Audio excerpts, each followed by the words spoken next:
Hello दोस्तों, I am Vijay Kumar and student of Shri Krishna medical college. दोस्तों, आज के इस वीडियो के माध्यम से मैं आपको ये बताऊंगा कि केमिकल बॉन्डिंग का कौन ऐसा लाइन हो जो बहुत ही ज़्यादा आपके नीट पॉइंट ऑफ व्यू से इम्पोर्टेंट है, जिसे यदि आप नहीं करके जाएंगे तो हो सकता है कि आपसे आपके एग्ज़ाम में पूछे जाने वाला सवाल आपसे न बने। इसीलिए मैं चाहता हूं कि भारत के उन सभी बच्चों जो खास करके गरीबी के कारण किसी बड़े बड़े इंस्टीट्यूट में जा कर के स्टडी नहीं कर पाते हैं, उनके लिए मैं एनसीईआरटी का जितने भी इम्पोर्टेंट लाइन है जो नीट पॉइंट ऑफ व्यू से इम्पोर्टेंट होगा उसे मैं मार्किंग करके आया हूं और आज मैं आपको बताऊंगा। यह वीडियो उन बच्चों के लिए ज़्यादा यूजफुल होगा जो कहीं ना कहीं, चाहे वो ऑनलाइन या ऑफलाइन में, केमिकल बॉन्डिंग को काफ़ी डिटेल से पढ़े होंगे।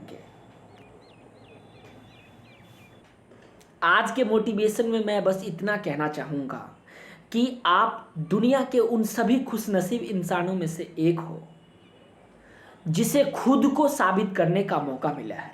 दोस्त, मैं आपको बता दूं कि ढेर सारे ऐसे इंसान हैं जिसके पास बहुत ही ज़्यादा टैलेंट होता है, लेकिन गरीबी के कारण या किसी और अन्य कारण के कारण उसे खुद को साबित करने का मौका नहीं मिलता है।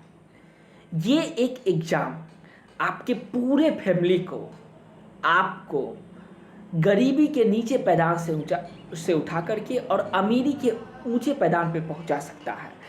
आपने जो सपना देखा है, आप अपने फैमिली मेंबर के साथ मिलकर जो सपना देखा है, वो सारा सपना पूरा होगा बस ये एग्ज़ाम निकालने के बाद।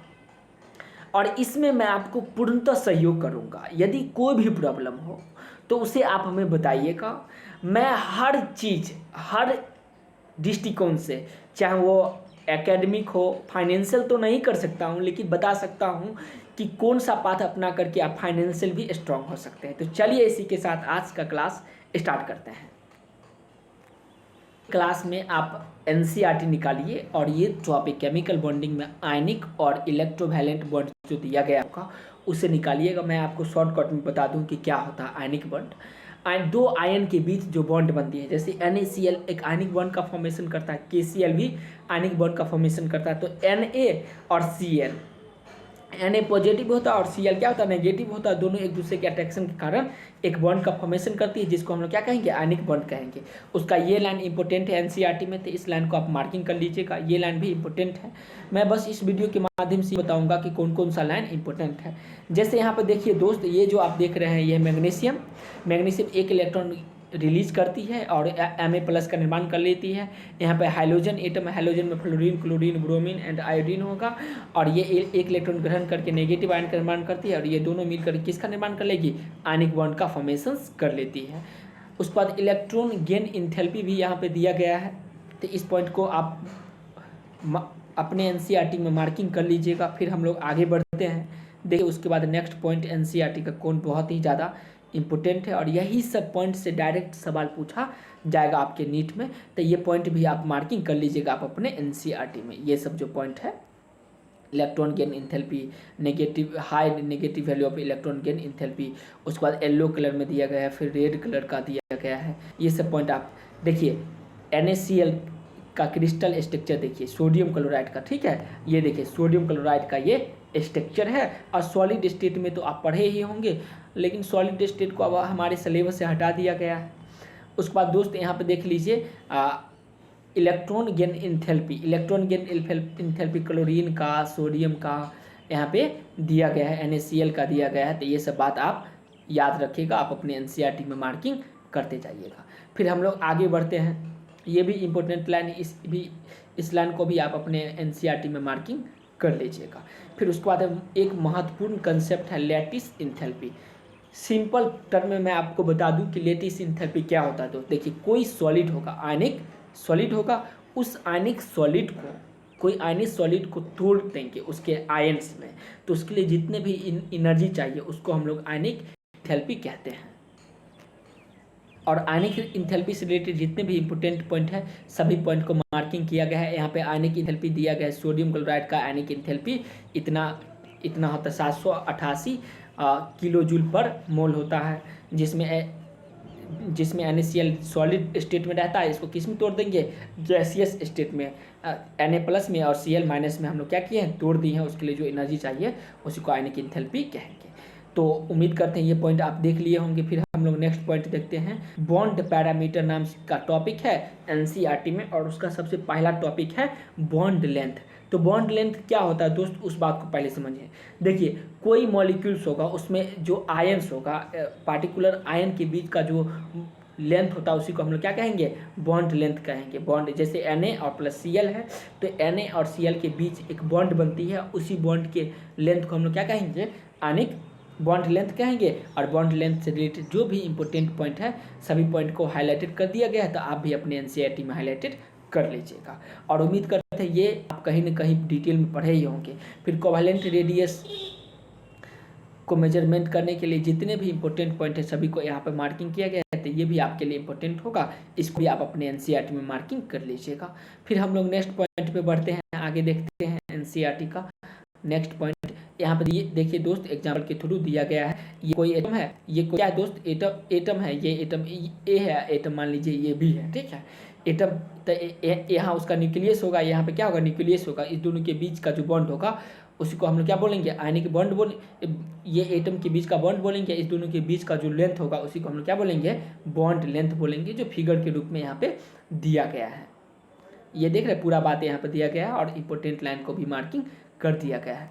यहाँ वंडर वाल रेडियस को किससे डिनोटेट करेंगे, वो सारा चीज़ इसमें दिया गया है। और ये भी एक इम्पोर्टेंट फिगर है, इस फिगर को भी आप याद रखिएगा, ठीक है। कोवेलेंट बॉन्ड एंड वंडर वाल रेडियस ऑफ क्लोरीन मॉलिक्यूल में दी गई है। उसके बाद फिर हम लोग आगे बढ़ते हैं, देखिए। और next important point, bond length. Bond length भी बहुत महत्वपूर्ण है, और इससे भी आपके नीट में सवाल पूछा जाता है, और आगे भी पूछे जाने की संभावना बनी रहती है। तो बॉन्ड लेंथ क्या होता है दोस्त, कोई मॉलिक्यूल से उसमें जितने भी एटम्स होगा उसके बीच का जो बॉन्ड होगा उसके बीच के बॉन्ड के लेंथ को हम क्या कहेंगे, बॉन्ड लेंथ कहेंगे। और यहाँ पर देखिए, जैसे H2O मॉलिक्यूल दिया गया है, ये H2O मॉलिक्यूल, इसमें हाइड्रोजन, ऑक्सीजन एंड हाइड्रोजन के बीच का जो बॉन्ड होगा उसको हम क्या बोलेंगे, बॉन्ड लेंथ बोलेंगे। और यहाँ पे आपको फिगर के रूप में भी दिया गया है, ये देख रहे हैं, तो बॉन्ड लेंथ आप इसको मार्किंग कर लीजिएगा आप अपने NCERT में। NCERT का सबसे इम्पोर्टेंट टेबल में से एक है, यह है bond type of bond and covalent bond length, picometer में दिया गया है। इसको नैनोमीटर में भी पूछ सकता है, एंगस्ट्रॉन में भी पूछ सकता है, तो आप उसको चेंज कर लीजिएगा, मीटर में भी पूछ सकता है, लेकिन ज़्यादातर पिकोमीटर में ही पूछा जाता है, और ये इम्पोर्टेंट है, इसको आप याद रखिएगा। जैसे OH के बीच का बॉन्ड लेंथ होगा 96, CH के बीच का बॉन्ड लेंथ कितना होगा दोस्त, 107 होगा। फिर वैसे ही NO के बीच का बॉन्ड, CO के बीच का बॉन्ड, CN के बीच का बॉन्ड, CC के बीच का बॉन्ड, मतलब प्रत्येक बॉन्ड दिया है। जैसे सिंगल बॉन्ड, डबल बॉन्ड, यहाँ से देखिए इतना पॉइंट जो देख रहे हैं, ये इतना पॉइंट डबल बॉन्ड का है। डबल बॉन्ड भी इसमें दिया गया है, सिंगल बॉन्ड वाला भी दिया गया है, और ट्रिपल बॉन्ड भी दिया गया है। तो ये बॉन्ड आपको याद रखना है, ठीक है। ये बॉन्ड और बॉन्ड लेंथ दिया गया है, इसको याद रखिएगा, यहाँ से डायरेक्ट नीट में सवाल उठ के पूछा जाएगा। फिर हम लोग आगे बढ़ते हैं, अगला टेबल भी देख लीजिए, bond length in some common molecule. कुछ मॉलिक्यूल्स जैसे H2O का बॉन्ड लेंथ दिया गया है, F2 का bond length, chlorine, bromine, iodine, N2O2, HF, HCl, HBr, ये सब के बीच का बॉन्ड लेंथ दिया गया है, तो इसको भी आपको याद रखना है। उसके बाद एक बहुत ही महत्वपूर्ण कंसेप्ट देखते हैं, बॉन्ड इंथैल्पी। तो बॉन्ड दो मॉलिक्यूल या एटम के बीच जो बॉन्ड रहेगा उसको तोड़ने के लिए जो एनर्जी चाहिए उसी को क्या कहेंगे हम लोग, बॉन्ड इंथैल्पी कहेंगे। देखिए, कोई गैसियस एटम को तोड़ने के लिए जितने एनर्जी चाहिए उसी को हम लोग क्या कहेंगे दोस्त, बॉन्ड इंथैल्पी कहेंगे। और पॉइंट है, सभी पॉइंट को यहाँ पे मार्किंग किया गया। बॉन्ड इंथैल्पी को हम किलोजूल पर मोल में नापते हैं, किलोजूल पर मोल, इसको भी आपको याद रखना है। जैसे H2O के लिए दिया गया है O2 का बॉन्ड इंथैल्पी, H2O का बॉन्ड इंथैल्पी की कितना दोस्त, H2 का बॉन्ड इंथैल्पी तो 435.8 किलोजूल पर मोल होगा। ठीक वैसे यहाँ पे ऑक्सीजन का भी दिया गया है, नाइट्रोजन का भी दिया गया है, HCl का भी बॉन्ड इंथैल्पी दी गई है। तो ये सब बॉन्ड इंथैल्पी आपको याद रखना है, और आगे की टेबल में आपको बॉन्ड इंथैल्पी भी मिल जाएगा। तो ये जो कम से कम जितना दिया गया है उतना उतना बॉन्ड इंथैल्पी को आपको याद रखना है। उसके बाद H2O का बॉन्ड इंथैल्पी दिया गया है, OH का बॉन्ड इंथैल्पी दिया गया है, एवरेज बॉन्ड इंथैल्पी भी यहाँ पे निकाल करके बताया गया है, एवरेज बॉन्ड इंथैल्पी भी दिया गया है।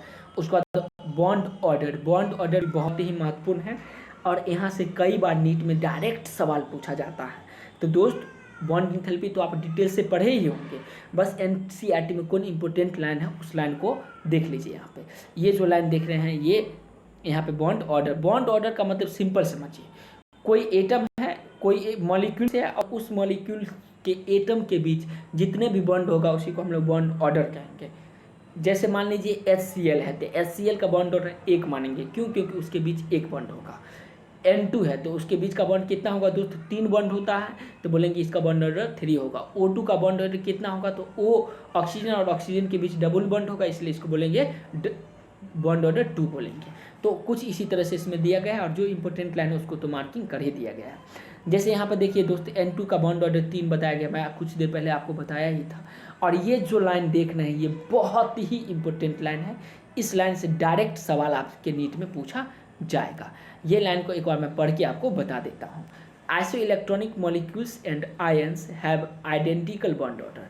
जितने भी आइसो इलेक्ट्रॉनिक मॉलिक्यूल्स होता है मतलब वैसा मॉलिक्यूल्स जिसमें इलेक्ट्रॉन क्या होगा? सेम होगा, या आयंस वैसा मॉलिक्यूल्स या आयन जिसमें इलेक्ट्रॉन सेम होगा उसका बॉन्ड ऑर्डर भी क्या होती है? सेम होती है। जैसे यहाँ पे F2 एंड O2-2 का बॉन्ड ऑर्डर कितना? 1 है।